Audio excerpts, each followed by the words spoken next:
What's going on, guys? Welcome back to United View. Hope everyone is doing very well. Welcome back to another press conference reaction. Yes, Erik ten Hag has been talking to the assembled media at Carrington ahead of tomorrow's Premier League clash against Bournemouth, 3 p.m. Saturday, untelevised kickoff in the Premier League. And there's a lot to get into. It's been a busy afternoon, certainly for Manchester United. A lot of positive news with a treble of sorts, not the treble, obviously, but a treble of November Premier League awards going to Manchester United. Erik ten Hag, Manager of the Month. Harry Maguire, Player of the Month. And Alejandro Garnacho with the Goal of the Month in the Premier League as well. Not bad for a club in crisis. Not bad for a manager that was days away from getting the sack. Not bad from a manager that was and has lost over or nearly 50% of the Manchester United dressing room. Not bad. But nevertheless, it's led to a lot more of the discourse and the conversation about Erik ten Hag and Manchester United. And we're going to get into it. We're going to get into all of it today. So if you haven't already, click the like button. Be sure to subscribe as you file your way in. Let me know where you're watching from, as always. In addition to that, you can see top right-hand corner. Look at that number right there. 157,992. That's just 8. 8 away from 158,000. So if you haven't already, subscribe. I don't know if we'll do it in this stream. You know, sometimes the press conference reactions midday. You know, people sometimes like, oh, I don't care about the presser. We do here. I know the press conference audience. I know the presser audience. I see all of you. So if you haven't already, subscribe. You never know. By the end of the day, by tonight, because we're going to be back later on this evening, late night news, about 10:45ish p.m. We're going to do it. I believe you've got to. I'll find it. What would Don Robbie say? Believe. That's right. Absolutely, he would. So if you haven't already, you know what to do. But yes, plenty to get into, plenty to react to as well. Stafford says, Goal of the Month, A. Yes, CH, one of our members with the explosion emojis. Big up Rich in the chat, says, clean sweep, but we're in a crisis. Rich is a big press conference fan. He's a big press conference follower. He loves a good presser. So he's in the chat as well. Austin Baker says, drop a like, but please, because I'm asking nicely. That's true. People get very upset sometimes if you ask, click the like button, don't tell me what to do. So Austin's asking nicely. So since Austin's asking nicely, might as well click the like button, might as well. But let's get into the questions. Let's get into the quotes as well. First of which was a congratulations to Erik ten Hag, the Manager of the Month for November. And before people start going, oh, well, what's that all about? Well, in November, it literally couldn't have gone any better for Manchester United. I saw Piers Morgan. I mean, who pays attention to what he says anyway? What a buffoon. But he went, what? And with a laughter emojis. And you go, well, Piers, I'm not sure what you think or how this works. You know, the Premier League Manager of the Month for November. The keyword month, November. In November, Manchester United played 3 games in the Premier League. They won all 3 games in the month of November. In said 3 games, how many goals did they concede? 0. So 100% record and clean sheets in every game. I mean, it doesn't genuinely get any better than that in terms of your record for November. So, yes, he was nominated. And because the Manchester United fan base is so massive, if they get nominated, they're winning. So it was a deserved Manager of the Month for Erik ten Hag. So he was congratulated. But I was like, Piers Morgan, what? I don't think you realised the word month. I was like, Piers Morgan not understanding how the Premier League monthly awards work, I mean, kind of sums up his comprehension of football, which, like Manchester United's goal conceded in November, is 0. He understands F all about football. He's still talking about his interview with Ronaldo that happened over a year ago at this point. Ugh, ridiculous.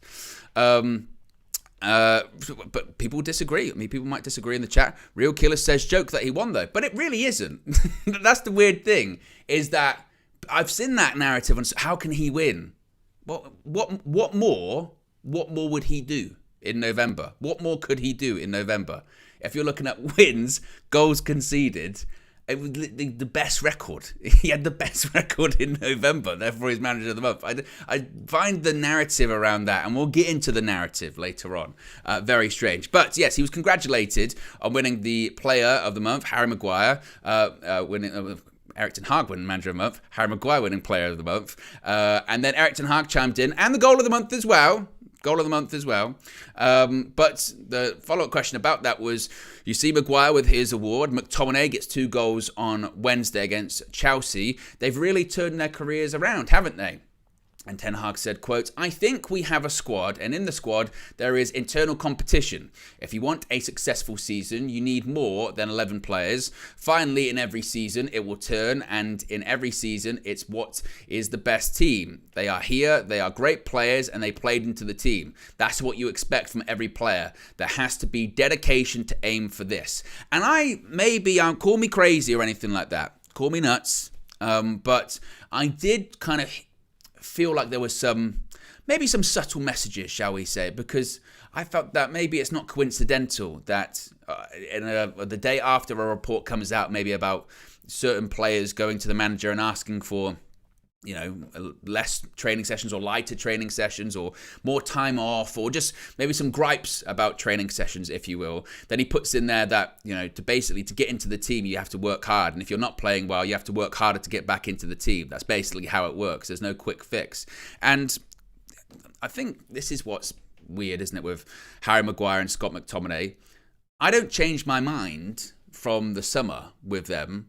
Did we want them to go? Yes. Harry Maguire had done nothing at Manchester United for a really long time. He didn't play all of last season. The writing was firmly on the wall.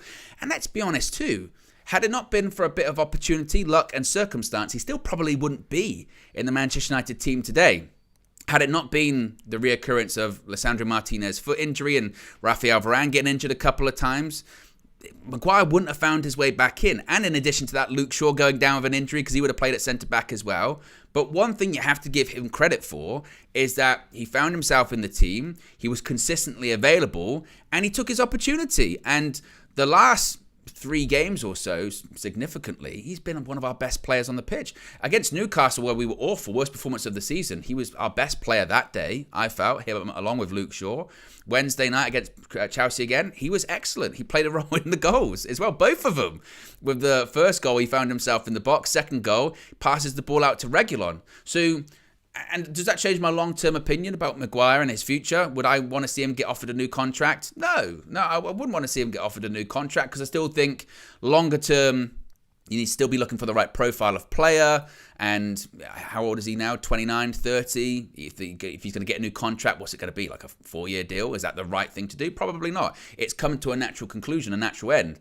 But United find themselves in a position where at the end of the summer, or next season rather, in the summer transfer window, they can request decent money for Harry Maguire. And when he's playing like this, I've got no gripes about him at all playing in the England squad, because not only is he playing regularly, but he's playing well. That's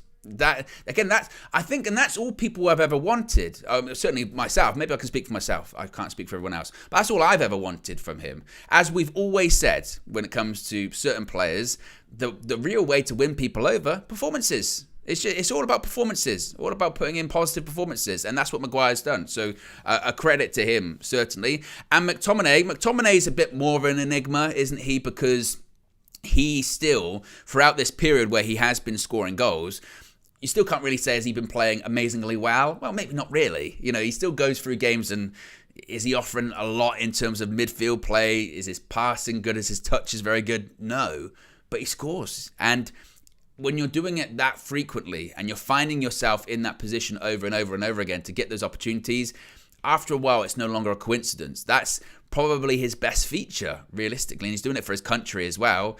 He's got a sense for the goal. He finds himself in the right positions. He makes late runs into the box and can time his runs very well, and that's quite instinctual. So, and like another one, come next summer. Should he be available for a transfer? Yeah, because I think longer term, as I mentioned, we need to think bigger. We need to think better. And from an FFP point of view, I know people don't like FFP, but from an FFP point of view, that's pure profit. We can get a good amount of money for Scott McTominay. And if he keeps it up and keeps scoring the way he does this season, you never know.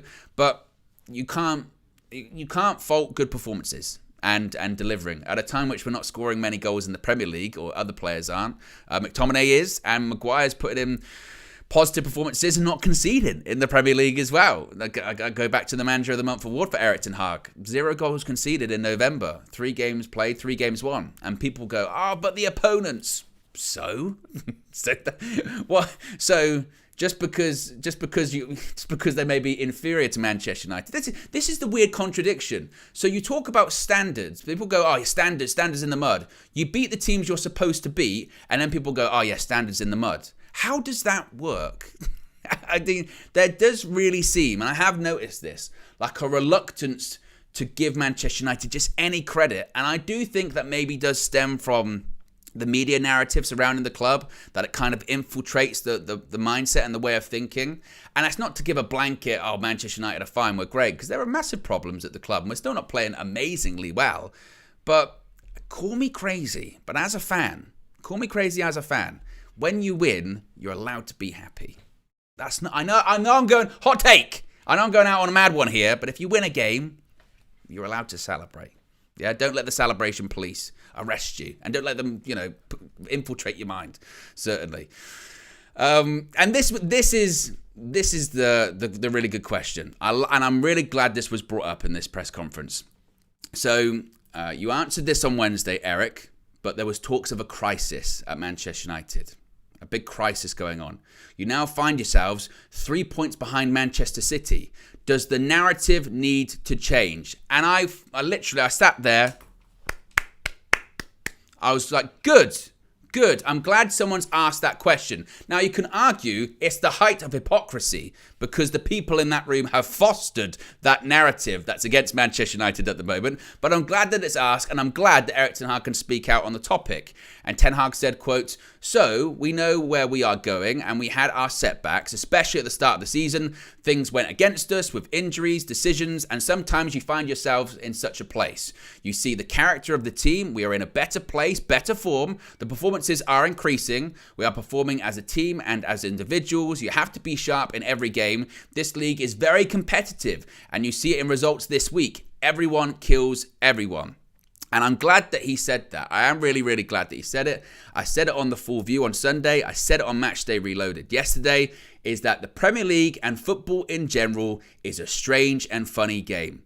And as much as we can chastise the team and chastise the players and chastise the manager, and you're right to, when you see a performance like Newcastle, you bang within your rights to be like, that is terrible, worst performance of the season, players jogging around, not putting effort in, things need to change. Absolutely. But it is just one game. It is just 3 points. And the beauty of football and the beauty of playing every 3 or so days is you have the ability to correct it immediately like that. And United have done that. And also as well, it's funny because we're so focused on other managers and what other teams are doing when they're doing well. But when other teams aren't doing very well, we don't really focus on that. We only focus on ourselves when it feels like when we're doing badly. And I don't really understand that. I mean, for example, the Ange Postecoglou thing for me is absolutely fascinating. It's a fascinating discussion point. Ange Postecoglou this season, widely praised by the media and widely praised by fans. And look, some of the praise absolutely justified. They played excellent football. They were top of the league. I think it's the best start that a debuting Premier League manager has ever had. No problem.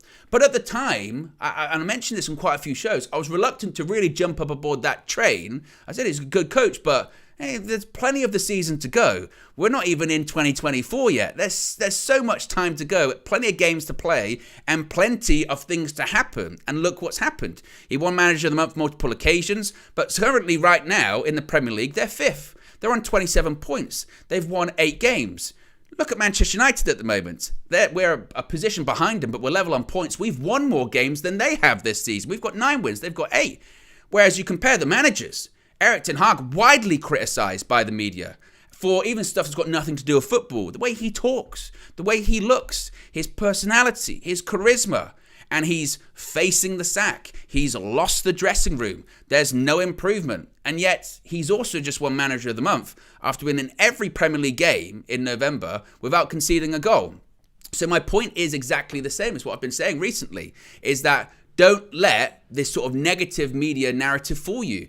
Because, let's be honest, they did an interview with Erik ten Hag the other day, and they said it to his face. Like, another crisis, as we like to see it. They want Man United to fail. You saw the hounds were out, the vultures were swirling after the Newcastle result. And today, they're very sheepish. They're very, very quiet. Because that same team that they were praising, they were lauding, they went to Goodison Park. Newcastle, they held 3. They lost 3-0. The same place that we went to, and we won 3-0. And this same team and this same manager that they're praising for Ange Postecoglou and Spurs, they lost 2-1 at home against West Ham United after going 1-0 up. And suddenly, then they want to start talking about injuries. Injuries, they've really hurt Spurs, or injuries, they've really hurt Newcastle. But they don't want to say that when it comes to Manchester United. It should be better, should be doing better. I think, and again, people will say, so you're just saying everything's fine. No, I'm not saying everything's fine. Against Everton, we won 3-0, but hey, Everton had chances. Are we still playing to our best peak of last season? Nowhere near yet. And do I think we'll lose against Liverpool next weekend? I think we will. I do think we probably will. You never know. As I said, football's a funny game. Do I think we'll go out of the Champions League? I mean, odds on that we will. Bayern Munich, plus you're hoping for other results out of your hands or anything like that. Chances are probably going to go out.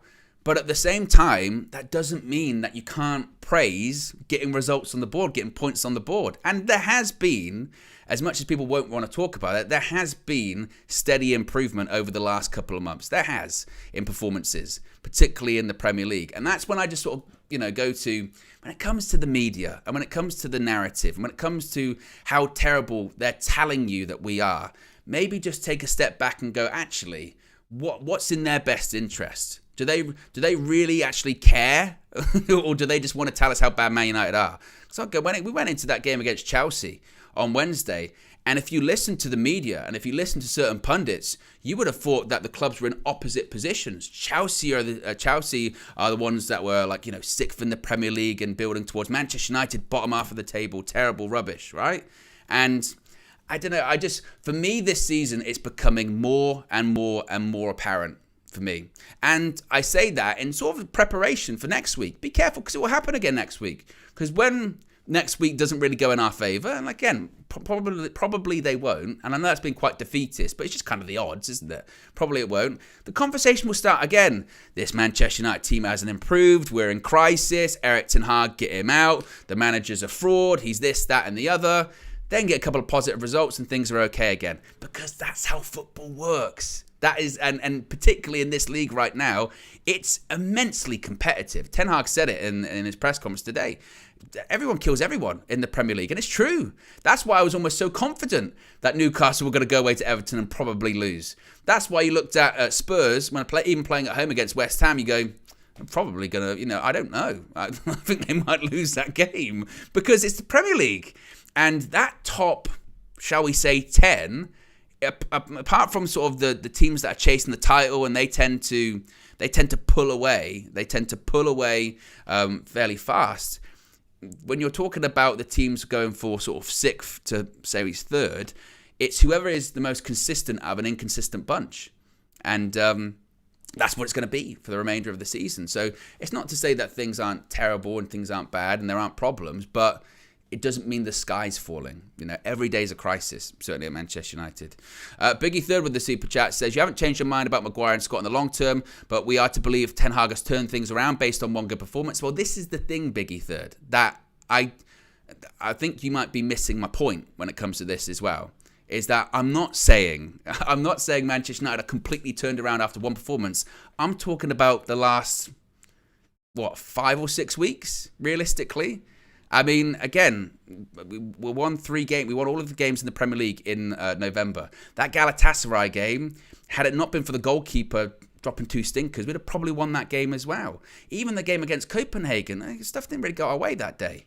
And, yes, basically my point is, Biggie Third, in the same way that one performance against Newcastle, which is the worst performance of the season, I'm not saying that the man, everything's got to be scrapped, blow it all up, start over again. It's not like with Chelsea on Wednesday, our best performance of the season, everything's perfect. But I think it's somewhat disingenuous to suggest that things haven't improved at least a little bit over the last 6 weeks or so. I think that's fair. I think that's fair. And I don't know why, even I noticed it on Wednesday, even putting the best performance of the season, win the game, and there's always an asterisk over the top of it. Every single time. Yeah, but we've got games coming up that we're going to lose. We win the games in November. Yeah, but they're against teams we should be beating. Yeah, but this, yeah, but that. Just you can celebrate a win. Why can't you celebrate a win? And if we are to win any of the bigger games, then we've definitely got to win the games that we've been winning at the moment. You've got to start somewhere and build that momentum. Because if we don't beat, Chelsea at home, Bournemouth at home, and then we go to Liverpool, then we're definitely not going to beat them, are we? That's just definitely not going to happen. So it's got to start somewhere. And I've noticed it more and more this season. It's just the narrative around United. The narrative around United is just insane. Now, next question was about Marcus Rashford. Obviously, he was taken out, didn't start against Chelsea, was dropped, and Erik ten Hag was asked, have you seen a reaction to him, and do you expect to see a reaction from him as well? And Ten Hag said, quote, "So Rashford is an incredible good player. You can't do it with 11 players. He can't play every game. He's not in this moment in the form he was last year, but I'm sure he will get there." The follow-up question was that about Rashford. It's probably best to take these in a block. I said that, the game against Chelsea, the chances created, it's arguably United's best performance of the season. So will it be hard for Rashford to get back in? And Ten Hag said, what I said about Scott McTominay and Harry Maguire, it's up to them. The team will always line themselves up, and the best players who form the best team will play. So, this is having to get into, a bit of interpretation about what Ten Hag is maybe suggesting and hinting at here. But from what he was saying there, to be honest with you, I got the impression Rashford won't start tomorrow again, which I think is the right call if indeed he goes down that route. I was pretty confident that he wasn't going to start against Chelsea. That's why we put the bet on with Flex, because the performance from him individually against Newcastle was so bad that there was just no way. The game against Bournemouth tomorrow, I'm almost not as confident that he won't start, because there's something in me that goes, he wouldn't start him over Højlund, would he? But I think Erik ten Hag is really a stickler for consistency and continuity. So I think, we mentioned it earlier on in the morning show, I do think the one change will probably be Shaw moving into left back, Reguilon going in at Shaw going in centre back, Reguilon going into left back. I think that will probably happen. But from that, I get the impression that Rashford probably won't start again, which is the right call. If there is any evidence about what you need to do with a player that's out of form, it is people like Harry Maguire and Scott McTominay, isn't it? Properly on the periphery, massively out of form whenever they played. Probably the best example is Harry Maguire. Out of the club, essentially, not playing well. Every time he came in, looked like a bag of nerves, always made errors, not up to the standard, not up to the quality. Players that were playing, Varane, Martinez, Lindelof last season, and Shaw at centre-back, miles ahead of him, writings on the wall, got no chance. And still, in my mindset, should have gone in the summer, but okay, he didn't for whatever reason. His opportunity comes due to, as I mentioned earlier on, circumstance, injury, gets his way in and plays himself into good form, and now the spot's his, and you've got other players that weren't available at the time, they're out on the bench. And it should be the same for Rashford. And to be honest, it's not only Harry Maguire where that's happened with. Aaron Wan-Bissaka was a great example last season. Nowhere near the first team. He had some injuries and all that kind of stuff at the beginning of the season, but it was Diogo Dalot at right back at the time, wasn't it? And then coming out of the World Cup, Dalot got injured, so we didn't have another right back. We were still looking for one in January, but it was like, well, in the meantime, let's put Wan-Bissaka there.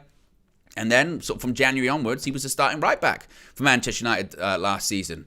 That might have changed a little bit now, with Dalot maybe being the preferred starter over Wan-Bissaka once again. But with Rashford, realistically, should it be any different? He's not playing well. Ten Hag tried to play him through the bad form. He tried him in every position, off the left, off the right, off through the middle, just to, sometimes because of people not being available, but also just to try and get anything out of him. Bruno even tried to give him a penalty. Here's a goal. See if that can get you some momentum, get anything. It's not worked. Players have come in and played better than Rashford. So now it's time for him to sit on the bench for a while. And until Garnacho or Antony or Højlund come out of form, or they get injured, they get suspended, rotation, whatever happens, and you've got to come in, you've got to take your opportunity. And it should be no different just because the contract he's on, just because of the status that he has or anything like that. And I kind of got the impression from what Ten Hag was saying there that that's probably going to be the case. And he just needs to sit on the bench for a while. That's it. That is totally it. And it's not as if he won't come on in the games. I expect him to feature tomorrow in the sense of he'll come on in the same way that he came on against Chelsea. But when you come on, got to make an impact, got to do something, got to knock on that door. Got to show the manager, right, I am reacting, right, I am building back up my confidence and building back up my minutes. Because when he came on against Chelsea, he really didn't show that much again. It was very much, again, the same element of lethargy, very much the same, kind of jogging, not really pressing. That front three, despite them not getting goals, even though Garnacho got an assist, they put in work, they pressed, they had energy, they had determination. And that's not to be said about Marcus Rashford this season. So I think for tomorrow, got to hold the bench. And I think that's got to be the case for a couple of games. And when he does come on, got to do something.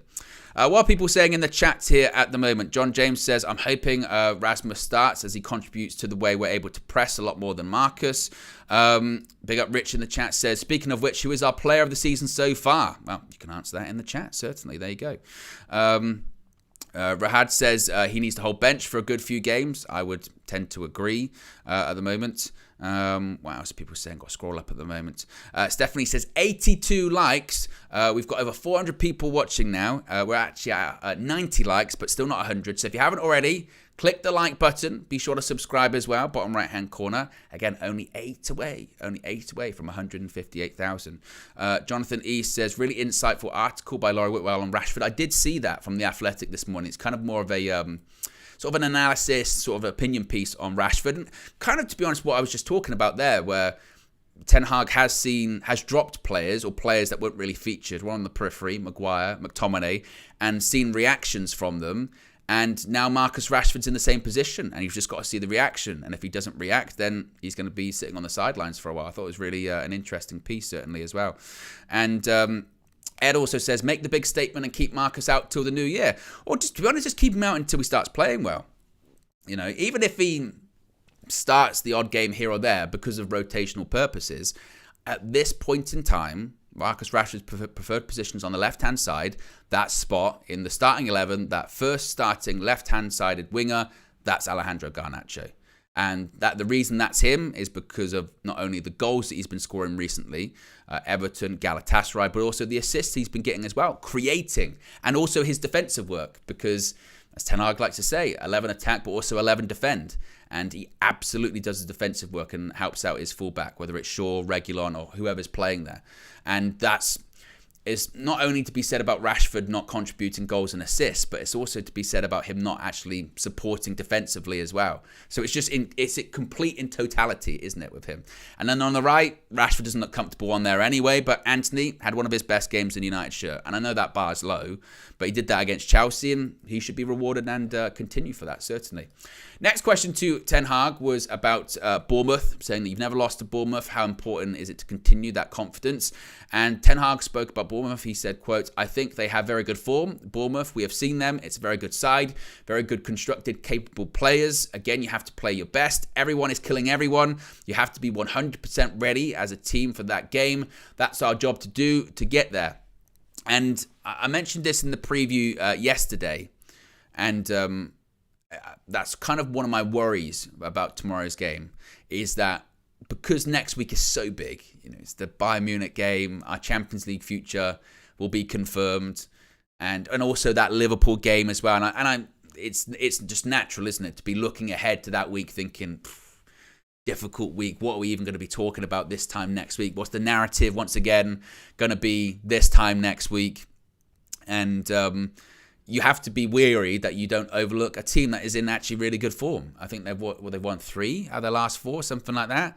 I think they're unbeaten in their last 4. They've had positive results against the likes of Newcastle. They beat them at home. Villa, I think they drew with them. They beat Crystal Palace away from home in the week as well. So it's not even as if they're just getting good performances and victories at home. They've also been doing it away from home too. But prior to this sort of decent run that they're having, they lost 6-1 against Bournemouth at the Etihad. So it's not to say that, United shouldn't be beating them or anything like that, because we should. Everyone expects us to. And if we create the level of chances that we did against Chelsea on Wednesday, we should be winning that game. And I think confidence is higher. Now, I don't think the game is going to be the same as it was against Chelsea, because completely different opponent. I think they'll probably try and hit us on the counter-attack, and That's a bit concerning, isn't it? Because we're really vulnerable on the counter-attack, defensive transition. That's kind of our kryptonite this season, and that's why I'm really worried about the Liverpool game in particular, because they're the best capitalising on poor defensive transitions. That's absolutely massively worrying. But it'll be a different game. So it might be a game where we have more of the ball, and it's going to be a bit like when we played Luton. You know, they'll get behind the ball and we've got to try and break them down. But even against Luton in that game, we won 1-0, but it should have been 3 at the very least. We had big chances in that game that we didn't take, and that was probably the biggest criticism from the game against Chelsea, wasn't it? Is that we didn't take our chances. Even against Galatasaray, scoring 3 goals, even when it was 3-3, we had massive gilt-edged chances that we didn't take. So the game plan should be the same as all of those games, and like when we played away at Everton, get an early goal. You know, you'll get a chance early on, probably. If it does come, take it. Take it, be clinical, kill the game off as soon as possible, because then if you do, then you can start looking ahead to the games next week, because Erik ten Hag will hope and want for this game to be over as early as possible, theoretically. And I know that's just never happens with United. That's why the Everton game felt so surprising, didn't it? Because for the last sort of 10 minutes, we were like, oh, we've won. I can't believe we've won this. And we know we've won moving forward. Every sort of last minute isn't complete chaos. So we've got to try and do that tomorrow. But again, you can't overlook. You can't overlook Bournemouth, and they'll get chances tomorrow because we'll give them chances. Like that's just what happens. So, despite us getting the clean sheets in November, we still did concede against Chelsea midweek, and they did have a couple of chances. Onana made a good save from Jackson. So again, I think they'll probably get a chance or two, and whether or not they're clinical, whether or not Onana does his job, that we'll have to wait and see, but we definitely can't overlook them at all. Now, I did just see some sort of breaking team news regarding an absence tomorrow, and this kind of actually leans into what I was thinking anyway. But Victor Lindelof has been ruled out of tomorrow's fixture against Bournemouth. Of course, he was substituted at half-time for Sergio Reguilon. Rafael Varane has been deemed fit to play, but he'll probably be on the bench once again. Varane was deemed to have a bad back, wasn't he, against Chelsea. So because of that, then the only change I thought was probably going to happen anyway was Shaw coming into left centre back and Reguilon coming in at left back. I think that's basically confirmed it, hasn't it? That's what we'll see. I think we'll probably see one change, and that'll be the one that I just spoke about. But that's the latest when it comes to team news. I don't know if they've actually said specifically what's wrong with Lindelof. Hopefully it's not too long or anything like that, but he's not available for tomorrow. Next question to Erik ten Hag was talking about, as I mentioned, when it comes to the game tomorrow, you have to be careful about looking ahead too far to the game against Liverpool and the game against Bayern first. So the question about that was, is it difficult with the team selection? Obviously, you want to probably play the same team or as close to the same team as possible that you did against Chelsea, but you have to think about what's ahead. Is that a selection dilemma? And Ten Hag said, quote, "As a manager, my coaches with the rest of the staff, we always consider, but the next game is always the most important, especially in the Premier League where everyone is killing everyone. You need a strong team." And to be honest, like I said, I think that we'll see that one change, and I think that will probably be it. I think he'll want to make substitutions early and hopefully have the game killed off early. But I think because we've been, really struggling with continuity and consistency this season, I think he'll just be desperate to try and build up some continuity, build up some consistency. And maybe going into the Bayern game, there might be one or two changes from this team against Bournemouth, but I think he might hope that he's found maybe somewhat of a nucleus that he can build towards going into those games. Because it's football, particularly season football, when you're playing across 38 games in the Premier League, but also in other competitions. Look at Man City the last couple of seasons, right? They've always played okay leading up to the Christmas period, and then into the new year they just disappear. And United used to do that. Whenever we used to win Premier League titles, Sir Alex Ferguson used to always say that, the title and all that kind of stuff, it's really competed around December and then into the new year, because it's those critical games. It's when they're coming thick and fast, and you want to peak at the same time. Look at Spurs. It's a great example. For all of the talk about how great Ange Postecoglou's doing, people are talking about Spurs like they'd won the league in October because they were the top of the league. And it's about peaking at the right time. And he might hope that for these big games coming up against Bayern, against Liverpool, build up a bit of form now. Not that you want to peak, but you want to at least get into some of your best moments of the season when some of the biggest games of the season are coming up, certainly. But I don't expect that one change tomorrow for Lindelof to come out. How many likes are we currently at the moment? Let's take a look here, then we'll get to your chats as well. Over 400 people watching still. 116 likes. If you haven't already, click the like button as well. What else are people saying in the chats here at the moment? John James says, if we took our chances in many games, we'd be top of the league. No point with if-buts right now.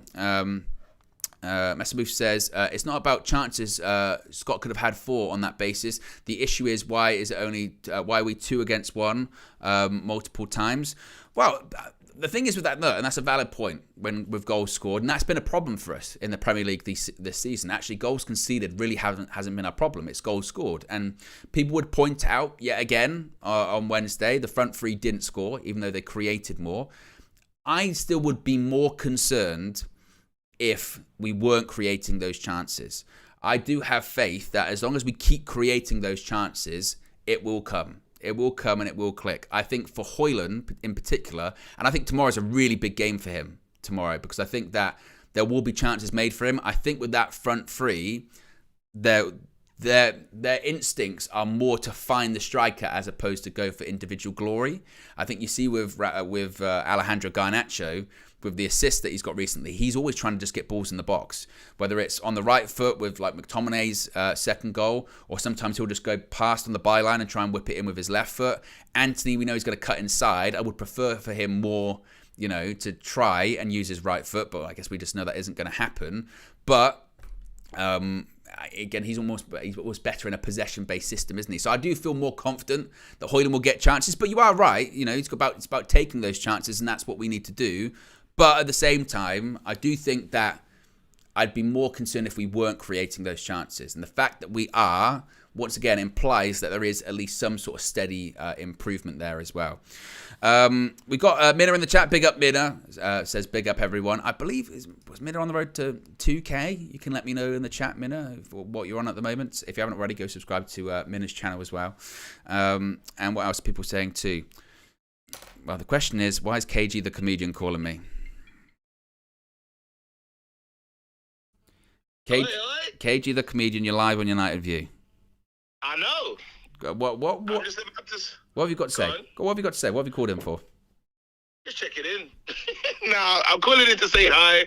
I'm proud of the awards that have been won, and I'm going to start the show from the beginning. Yeah. But then I just wanted to say hi. I wanted to be a part of the show. Oh yeah, well, I've been on a bit of.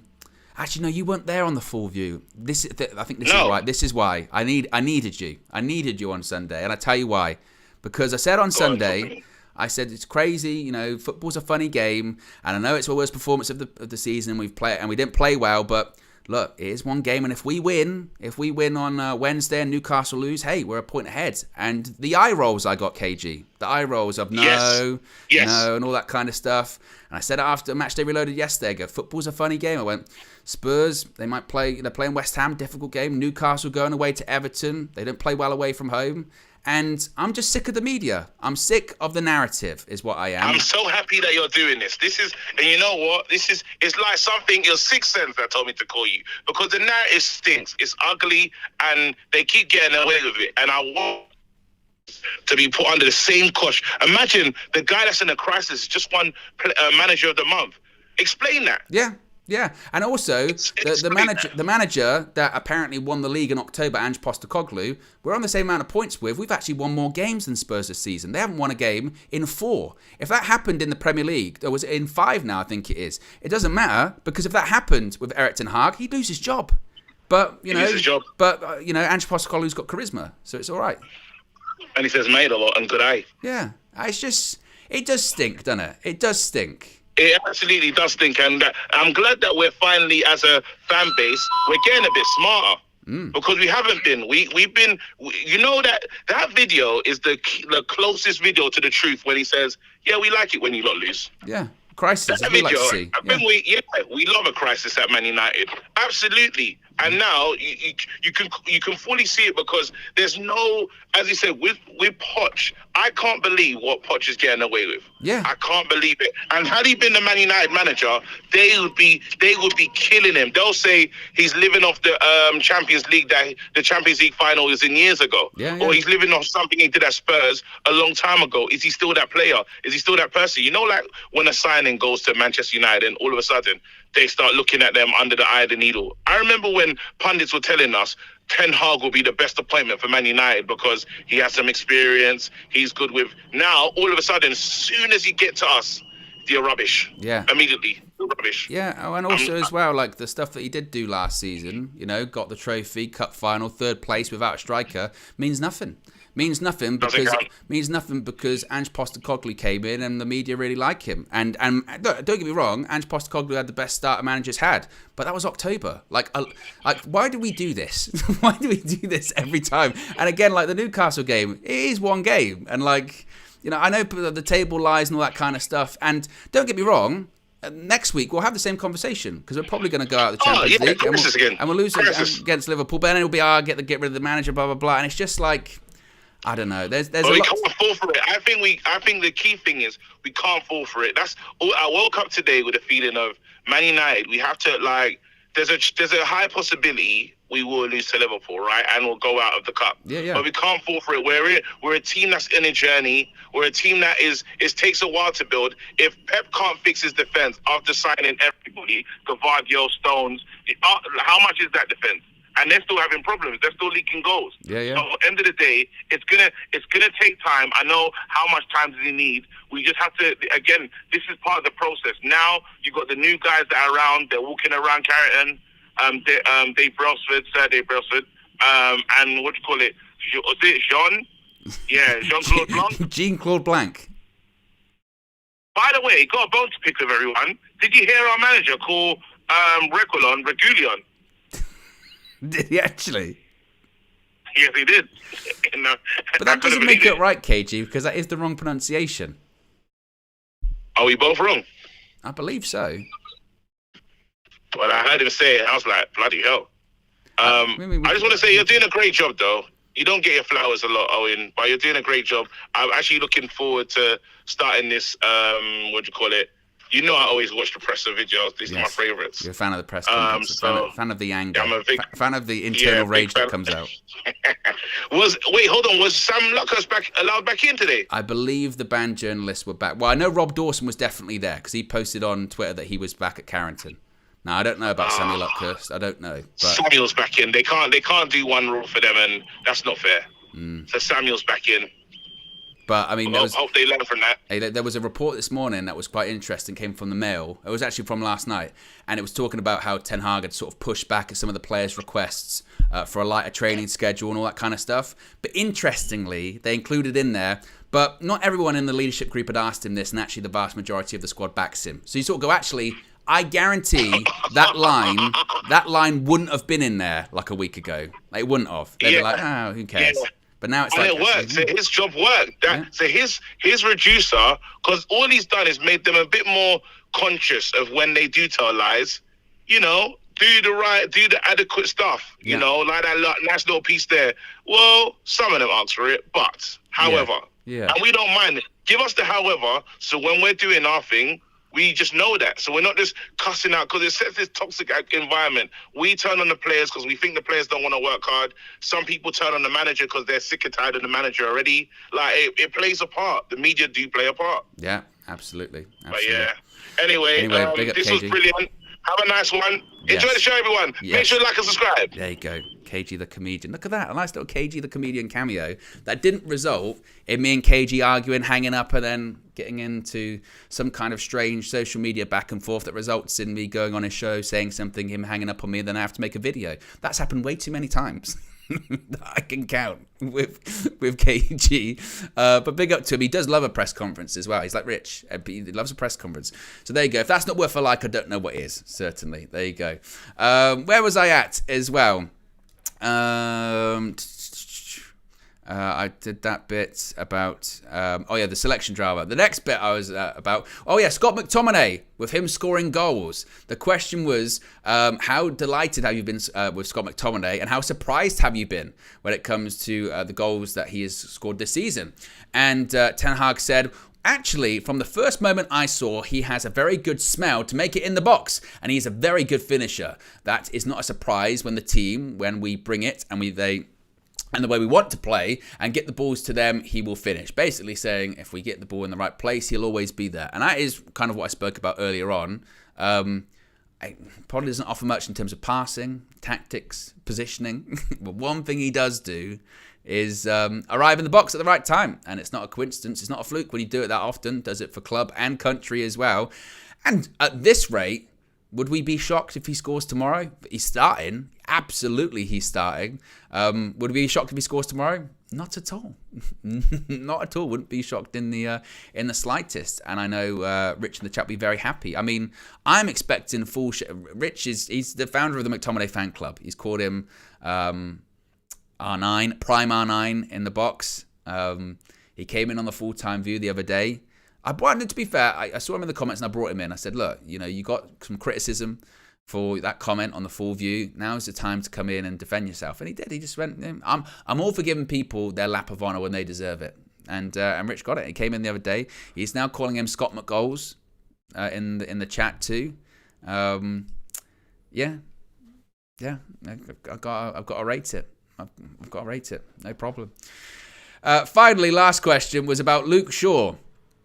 This one was actually from Andy Mitten, because I did heard the journalist's name. I always try and name the journalist if I can hear them. Sometimes you can't really hear the name or recognise the voice. But this one was from Andy Mitten. It was about Luke Shaw.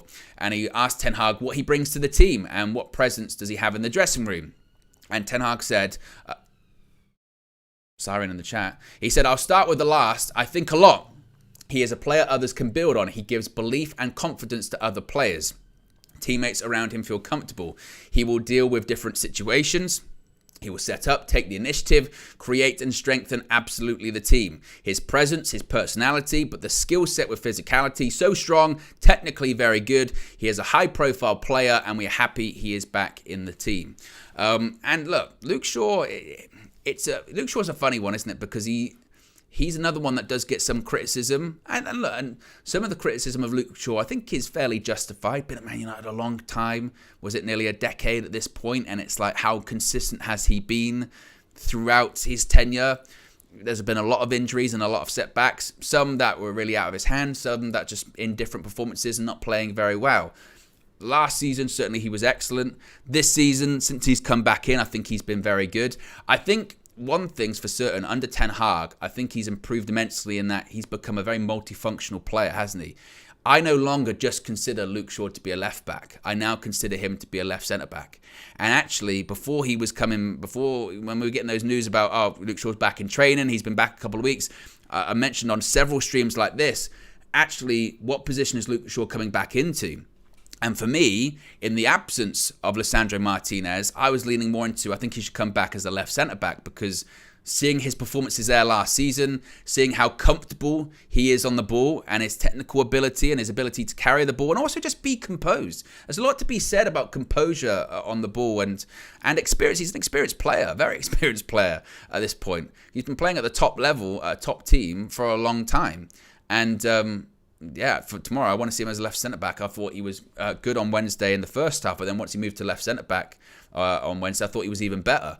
And obviously when Martinez comes back, he'll be in that position. Sure, he'll go back out to full-back. It's not as if he's terrible there by any stretch of the imagination. But I think he has improved a lot under Erik Ten Hag. And again, I think his improvement and his... Ten Hag says it there. People, you do feel more comfortable with him playing. And you do feel more comfortable with him being around because you know his ability and quality on the ball and playing it out from the back as well. So the big thing for him is just stay fit. Just got to stay fit. Got to not pick up injuries and have a consistent run in the team, and that's what certainly we hope for him. But I think he starts at left centre back tomorrow, and he's been really, really important since he's come back in, certainly. So there you go. That's the press conference for you today. How many likes are we currently at? We've got over 500 people watching. We're 39 away now from 200 likes. So I believe in all of you. 500 of you that are here, and the people that'll be watching after the fact as well, because I know a lot of people watch the press conference reaction streams like later on in the day, or maybe tomorrow. Certainly the build up to the match, you think, I just want to watch some sort of match day content. So if you haven't already, not even if you're watching live, if you're watching after the fact, this applies to you as well. It's not just the live viewers. Click the like button, subscribe, bottom right hand corner. We're getting very, very close to 158,000 subscribers too. What's on tap for the remainder of the day? Wow, it's a jam-packed day actually. We've got UV therapy, yes, Flex and Avellino. That's going to be dropping, I think, at 6 o'clock this evening. So it's going to be interesting, because I was taken aback by Flex's comments this morning about Avellino, because from what I've seen of him in these UV therapy sessions, very composed, very calm, very rational, level-headed, realistic, talking about philosophy, talking about identity, talking about DNA. There's got to be DNA in how you play, and I agree, certainly, absolutely agree. And then I'm hearing that he's messaging Flex saying we're going to win the league, and I went, kind of undercuts that kind of undercuts all of the sort of calmness that you're saying. And imagine that, it's about your identity, and it's about the way you play, and it's about the belief in the DNA. And you go, yeah, totally agree. This is therapy. So imagine this was on the big couch, and then also we're going to win the league. Then you'd start going, well, who should be on the couch laying down? Who should be counselling the other? Because I don't know about that, Avellino. But they're going to be chatting today, so you're going to see. I hope Flex asks him about that as well, because I'd like to know his response, certainly. So that's coming up at 6. And as you know, whenever there's a press conference and it's the day before a game, I learned that recently, by the way, the embargoed part of the press conference. For instance, if we were playing Sunday, which we're not, the embargoed part would come out Saturday, but it doesn't. It comes out the day before the game. So the embargoed part of the press conference will come out at 10:30 tonight. So I'll be live for a bit of late night United news, 10:45 p.m. live-ish. Not ish live, and 10:45-ish live. I'll be live. Lots of people have been enjoying that recently. It's a lot of fun. The late ones are a lot of fun. You can really sort of say anything you want. You can swear, past the watershed. We just talk about anything. And it's not just the embargoed part of the press conference as well. Sometimes it's sort of news stories that tend to break around that period of time as well. And just a bit of like, I don't know about you guys, but sometimes when there's a game the next day, you get in bed. I don't know if you do this. I do. You get in bed and you sort of sit there and you think about the game tomorrow and just think about the week ahead and the reaction and get that kind of little bit of excitement and all that kind of stuff. So that's going to be coming up later on this evening. Really enjoyed doing those. So be sure to join us. Be sure to join us for all of the content. Then, of course, tomorrow's match day. So you got road trips, match views, fan views, player ratings, and the full-time view as well. And then Sunday, match day reloaded, and the full view. You can see it on the screen right there, 7 p.m. It's a jam-packed weekend. You don't want to miss a single thing. Anyway, guys, have a great Friday, and I'll see you again later on. I'm out of here. Peace.